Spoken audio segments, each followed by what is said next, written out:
नमस्कार। जीचल्स पॉलिटिकल समाचार में आप सभी का स्वागत है। बीजेपी की डबल इंजन की सरकार तो कई जगहों पर चल रही है, लेकिन उत्तर प्रदेश में सीएम योगी का इंजन बाकी सभी डबल इंजन को फेल कर रहा है। कावड़ यात्रा में नेम प्लेट को लेकर मुख्यमंत्री योगी के फैसले से पूरे एनडीए में हड़कंप मचा हुआ है, लेकिन पीएम मोदी हिम्मत नहीं जुटा पा रहे इस मुद्दे पर एनडीए को एकजुट रखने के लिए सीएम योगी से कोई सवाल जवाब किया जा सके।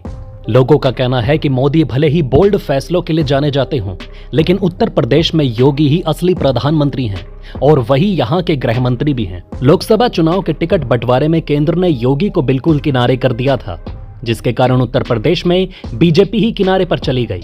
चुनाव रिजल्ट आने के बाद पहली बार मोदी शाह को सीएम योगी की ताकत का एहसास हुआ है। अपने बोल्ड फैसलों से योगी ने केंद्र को बता दिया कि हमें मोहनलाल सोहनलाल समझने की कोशिश मत करना। जो लोग बोल रहे थे कि उत्तर प्रदेश में योगी वर्सेस साहर चल रहा है या योगी वर्सेस मोदी चल रहा है, अब उन्हें एहसास हो गया है कि योगी को टक्कर कोई नहीं दे सकता, क्योंकि योगी जिस प्रकार आंख बंद करके ताबड़तोड़ कड़े फैसले ले रहे हैं, उसे देखते हुए ये साफ हो जाता है कि योगी की टक्कर में लखनऊ तो छोड़िए, दिल्ली में भी कोई मौजूद नहीं है। योगी के सामने केशव प्रसाद मौर्य क्यों नहीं टिकते, इसके बारे में हम आगे विस्तार से चर्चा करेंगे। कावड़ यात्रा नेम प्लेट का मामला अब केवल मुजफ्फरनगर तक सीमित नहीं है, बल्कि यह मामला पूरे उत्तर प्रदेश में फैल चुका है और अब कई लोग इसे पूरे देश में लागू कराने की मांग कर रहे हैं। सीएम योगी के फैसले के डर से उत्तर प्रदेश में जो पहले शुद्ध वैष्णो ढाबा हुआ करता था, उसका नाम अब बदलकर शादिक होटल हो चुका है। मुजफ्फरनगर में कई ऐसे ढाबे पकड़े गए जो पहले शुद्ध शाकाहारी वैष्णो ढाबा हुआ करते थे, लेकिन अब उनमें से कोई असलम होटल बन गया है तो कोई इरफान भोजनालय। कुछ ऐसा ही नजारा उत्तराखंड में भी देखने को मिल रहा है। हरिद्वार का मन्नत पंजाबी ढाबा, जब दुकान पर लगे फोन पे बारकोड को स्कैन किया तो नाम आया पवन कुमार, लेकिन अब उसका नाम बदलकर हो गया मोहम्मद समर ढाबा। धामी सरकार ने लिया एक्शन तो पोल खुलते ही माफी मांगने लगा मोहम्मद समर। कई जगहों से ये भी खबर सामने आई कि सावन में ढाबे में काम करने वाले मुस्लिम कारीगरों को छुट्टी पर भेज दिया गया। इसका मतलब है कि सावन आते ही मुसलमानों का रोजी रोटी बंद हो जाएगा। आखिर पीएम मोदी ये सब देखते हुए चुप कैसे बैठे हैं? ये दर्शाता है कि पावर शिफ्ट हो रहा है। अब यूपी में सिर्फ एक ही इंजन चल रहा है, जिसका पूरा कंट्रोल सीएम योगी के पास है और अब वो अपने हिसाब से राजनीति करके विधानसभा चुनाव में जीत दिलाएंगे। इतना ही नहीं, अब बात केवल ढाबे तक ही सीमित नहीं है, बल्कि पंचर बनाने वालों के भी नेम प्लेट लगाने शुरू कर दिए गए हैं और अब ये खेल धीरे धीरे अन्य क्षेत्रों में भी फैलने लगा है और ये जितना ही फैलेगा उतना ही बीजेपी को फायदा होगा। अगर विपक्ष इस मुद्दे को संसद में उठाती है तब तो बीजेपी को और भी ज्यादा फायदा होगा। हाल ही में जाने माने यूपीएससी हेड कोच विकास दिव्य कीर्ति ने कहा कि देश में जितना ज्यादा हिंदू मुसलमान होगा, ध्रुवीकरण होगा, उसका सीधा फायदा भाजपा को मिलेगा।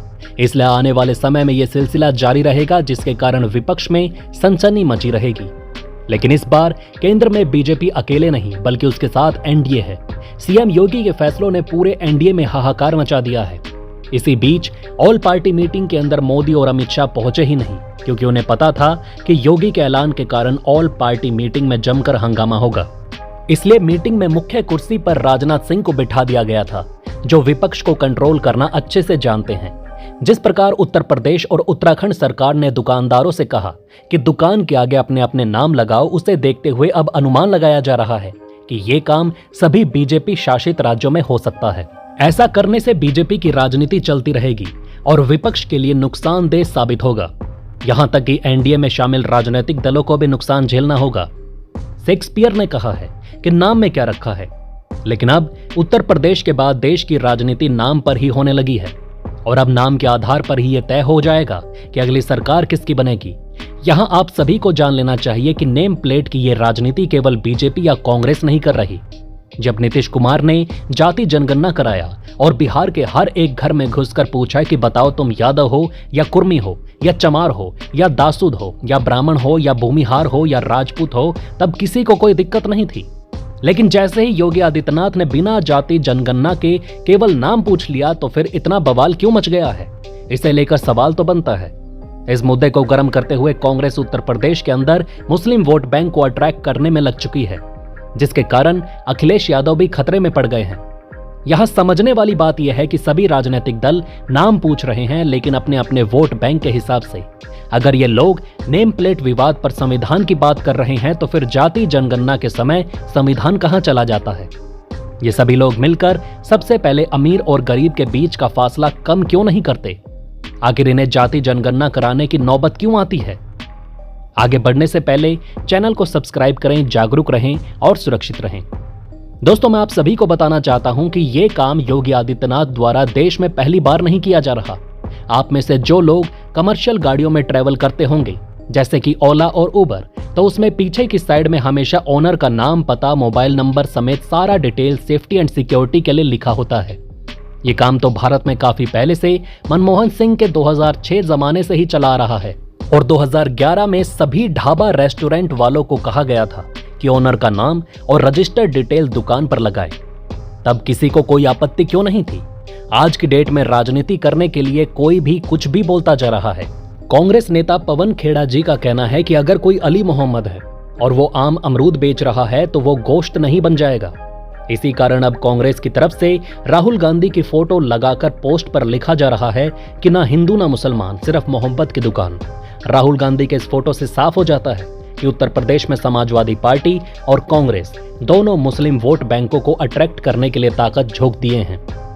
ये बात बिल्कुल सच है कि कई जगहों पर मुसलमान भाई लोग बिना किसी भेदभाव के कावड़ियों की पूरे मन से सेवा करते हैं और यह परंपरा आगे भी चलती रहेगी। विपक्ष का कहना है कि राम मंदिर बनवाकर बीजेपी ने अयोध्या गंवाया, अब कावड़ियों के साथ नेम प्लेट जोड़कर पूरे उत्तर प्रदेश को गंवा देंगे। मोदी के केंद्रीय मंत्री जयंत चौधरी ने खुलेआम ऐलान करते हुए कहा कि मुख्यमंत्री योगी को तुरंत इस फैसले को वापस लेना चाहिए। उन्होंने गुस्से में कहा कि क्या अब अपने कुर्ते पर भी नाम लिखवा लें, क्या नाम देखकर हाथ मिलाएं। कुछ ऐसा ही हाल चिराग पासवान और नीतीश कुमार जैसे सहयोगियों का है, लेकिन सीएम योगी को किसी का कोई फर्क नहीं पड़ रहा। वो मस्त मौला हाथी की तरह गदर मचाए जा रहे हैं। पीएम मोदी सब देखते हुए भी कुछ नहीं कर पा रहे। आप में से जो लोग योगी और केशव प्रसाद मौर्य के बीच में कंपटीशन करते हैं, उनके लिए हम कुछ इन्फॉर्मेशन देना चाहते हैं। केशव प्रसाद मौर्य जो पिछले कुछ दिनों से उत्तर प्रदेश के मुख्यमंत्री बनने के लिए उछल कूद कर रहे हैं, अब वो बिल्कुल शांत नजर आ रहे हैं, क्योंकि उन्हें भी एहसास हो गया कि योगी के सामने किसी की नहीं चल रही। योगी के फैसलों के सामने मोदी ने भी अपने मुंह पर ताला लगा लिया है। अमित शाह भी हाथ जोड़ चुके हैं। लोकसभा चुनाव के बाद केशव प्रसाद मौर्य बैकफुट पर जा चुके हैं, क्योंकि योगी आदित्यनाथ का गोरखपुर इलाका लोकसभा चुनाव में अच्छा प्रदर्शन किया, जबकि केशव मौर्य का कौशाम्बी इलाका अच्छा प्रदर्शन नहीं किया। कई बार केशव मौर्य अपने ही घर में चुनाव हार जाते हैं, जबकि योगी के साथ ऐसा कभी नहीं हुआ। 4 बार विधानसभा चुनाव लड़ने के बाद सिर्फ 1 बार ही जीत सके हैं केशव मौर्य, जबकि वहीं दूसरी तरफ योगी आदित्यनाथ आज तक एक भी चुनाव नहीं हारे। तो दोस्तों, इस वीडियो में फिलहाल के लिए इतना ही। इस तरह की डेली वीडियो कंटिन्यू रखने के लिए इस वीडियो को शेयर करें और हमें पूरी उम्मीद है कि आप इस वीडियो को प्यार देंगे और 1000 लाइक तक पहुंचाएंगे। आप देख रहे थे जी चिल्स, जल्द पूरे होंगे आपके सारे विल्स। धन्यवाद।